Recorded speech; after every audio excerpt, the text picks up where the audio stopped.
प्यार में ताकत है दुनिया को झुकाने की। प्यार में ताकत है दुनिया को झुकाने की, वरना क्या जरूरत थी राम को जूठे बैर खाने की। सबसे पहले अपने शिव गुरु के चरणों में प्रणाम करती हूँ। आदि शक्ति माँ भवानी की चरणों में प्रणाम करती हूँ। साहब श्री हरेंद्रानंद उनकी धर्मपत्नी नीलम दीदी अनंत के चरणों में प्रणाम करती हूँ। मेरा प्रणाम अपने अपने चरणों में स्वीकार करें। समस्त गुरु भाई बहनों के चरणों में प्रणाम करती हूँ। मेरा प्रणाम अपने अपने चरणों में स्वीकार करें। मैं एक छोटी सी कथा लेकर आई हूँ। मेरी कथा अच्छी लगी तो वीडियो को लाइक करें, चैनल को सब्सक्राइब करें, कमेंट बॉक्स में हर हर महादेव लिखें। महादेव के नाम लिखने से बोलने से घर में जो भी संकट विपदा आती वो टल जाती, इसीलिए महादेव का नाम लिखे और बोले। चलती हूँ छोटी सी कथा की ओर। एक समय की बात है, एक छोटा सा गांव में एक बुढ़िया रहती। बुढ़िया के 2 बेटे थे। बुढ़िया के पति कुछ दिन पहले बीमारी की वजह से देहांत हो गया था। बुढ़िया बेचारी महादेव की भक्त थी। हमेशा महादेव को याद करती और महादेव माता पार्वती को भोग लगाती। जब तक भोग नहीं लगाती बुढ़िया एक अन्य जल का ग्रहण नहीं करती। बुढ़िया बेचारी अपने घर का खर्चा चलाने के लिए कोई भी छोटा मोटा काम मिलता बेचारी करती। ऐसे समय गुजरते गया। एक दिन बुढ़िया के दोनों बेटा शादी का योग्य हो गया। बुढ़िया दोनों बेटा को गरीब परिवार में शादी कर दी। बुढ़िया बेचारी बहुत खुश थी कि चलो मेरी बहू आ गई, कुछ मुझे मदद मिलेगा, कुछ सहारा मिलेगा। बुढ़िया बहुत खुश थी। बेटा बहू बुढ़िया को 2-4 दिन खूब खिलाए पिलाए, खूब सेवा सत्कार किए, मान जान किए।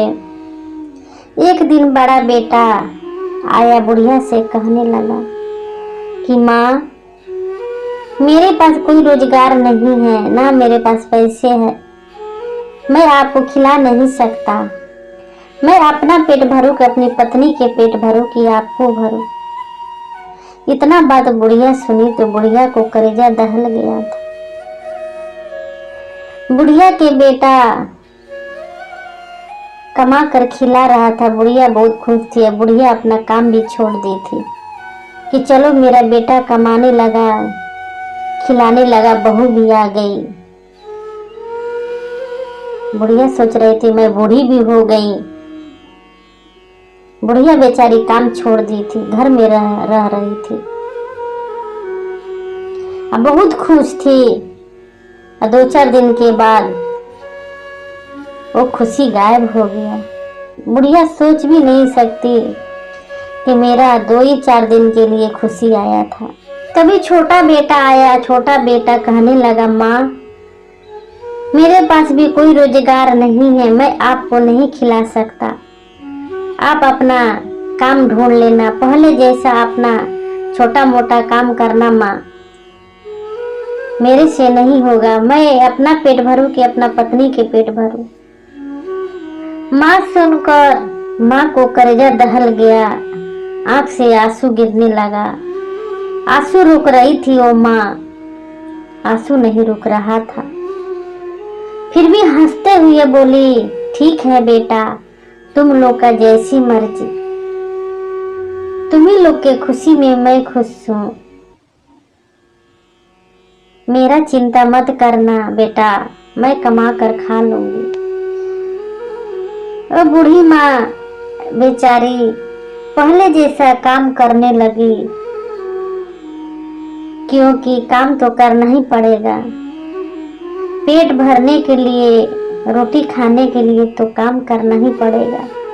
बूढ़ी माँ भी काम करने लगी। ऐसे समय गुजरते गया। एक दिन बूढ़ी माँ इतनी बीमार हो गई कि काम पर भी नहीं जाती, न चल पाती थी, न बिस्तर से उठ पाती थी।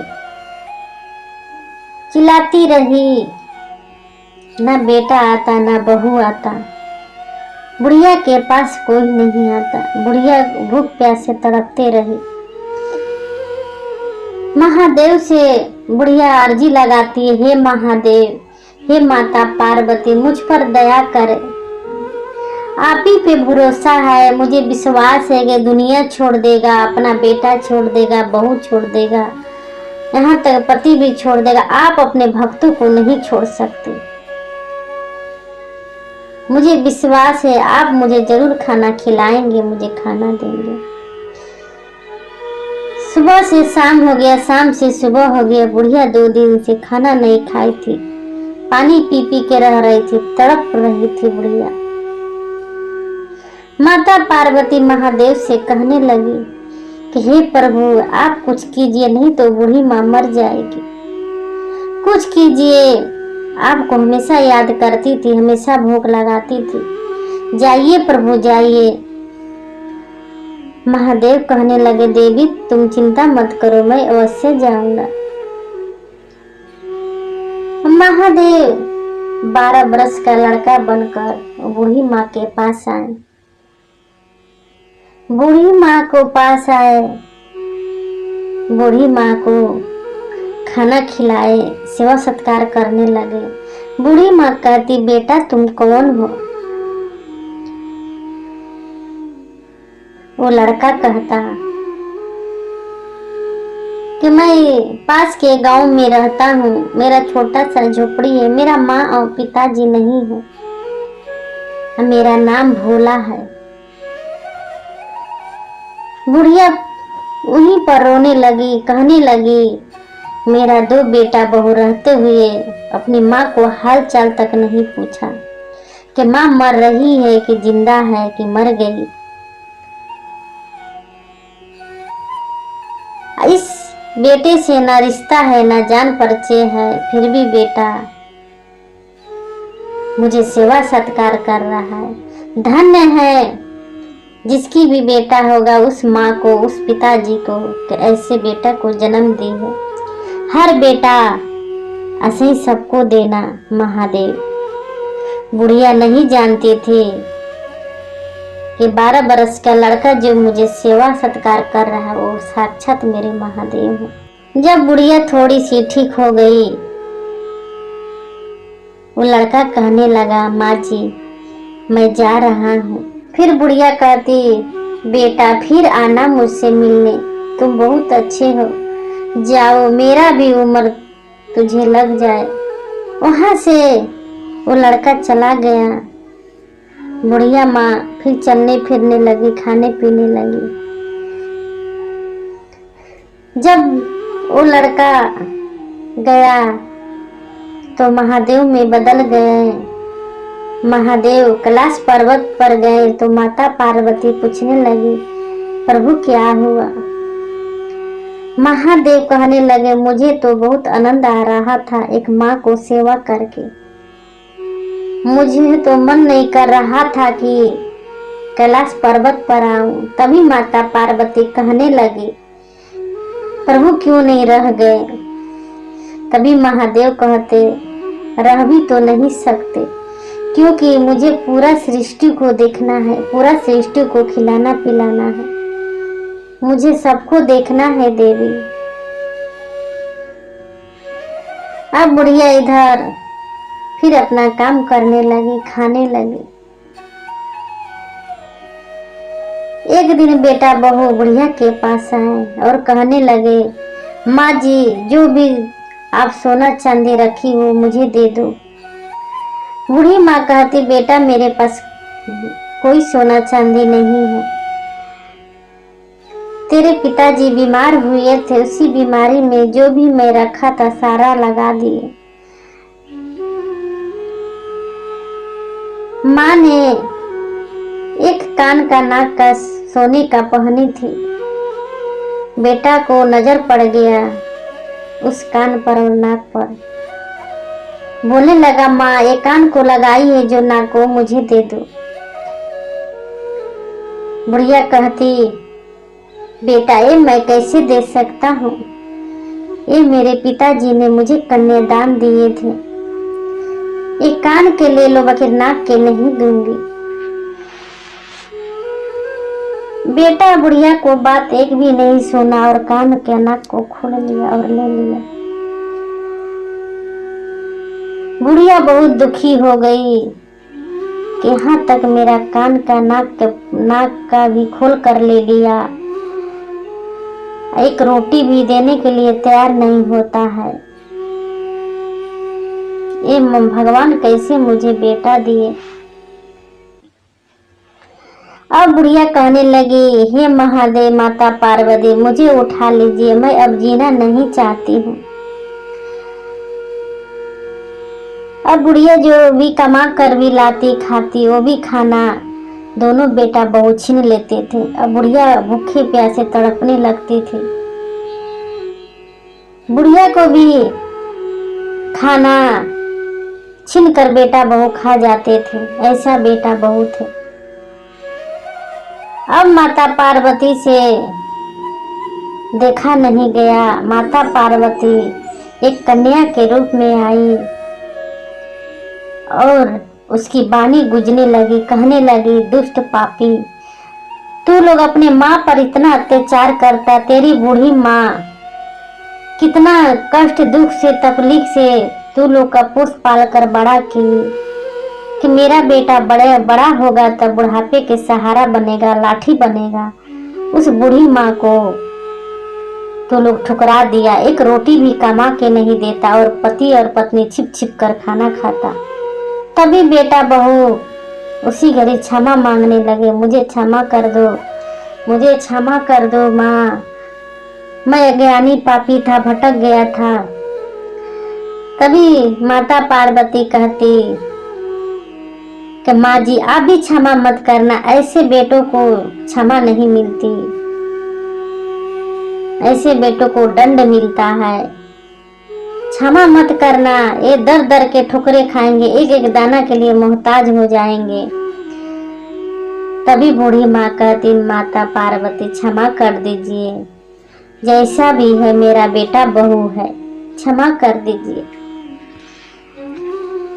तभी माता पार्वती कहती, देखो माँ की ममता ऐसी होती है, तू लोग माँ के साथ खेलते रहा, ममता के साथ खेलते रहा, इतना कष्ट झेलते, कष्ट दुख देते रहा, फिर भी आज देखो तुम लोग के लिए दया मांग रही है, क्षमा मांग रही है।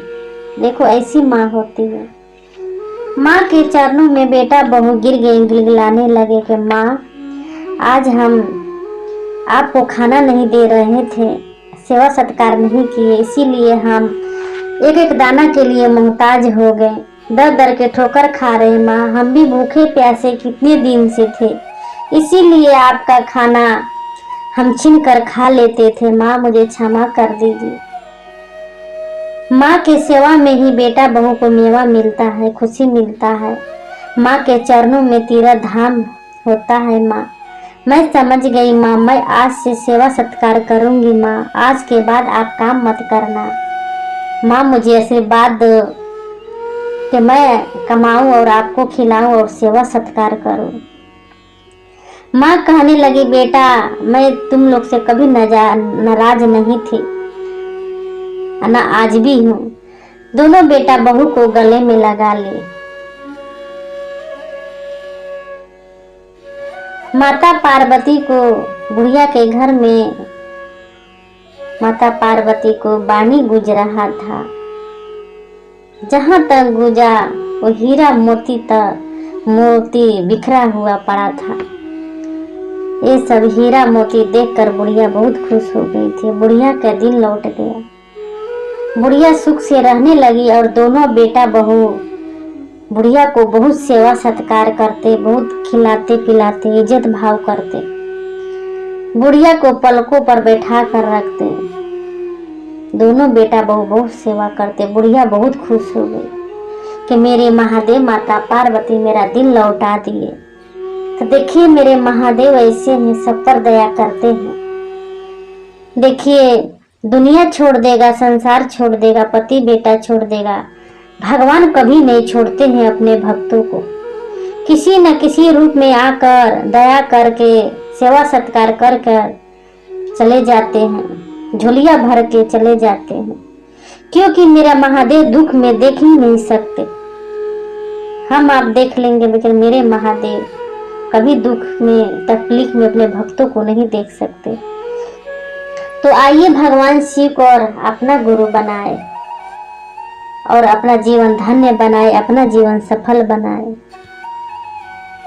मेरे महादेव के चरणों में लगे रहे और जगे रहे। आइए भगवान शिव को अपना गुरु बनाए, अपना मन में उतारे, अपना जीवन में उतारे और मेरे महादेव के चरणों में, मेरे गुरु के चरणों में लगे रहे और जगे रहे। मैं अपनी कथा इसे समाप्त करती हूँ। मेरी कथा अच्छी लगी तो वीडियो को लाइक करें, चैनल को सब्सक्राइब करें। फिर मिलूंगी अगले वीडियो में। नमः शिवाय, नमः शिवाय, नमः शिवाय।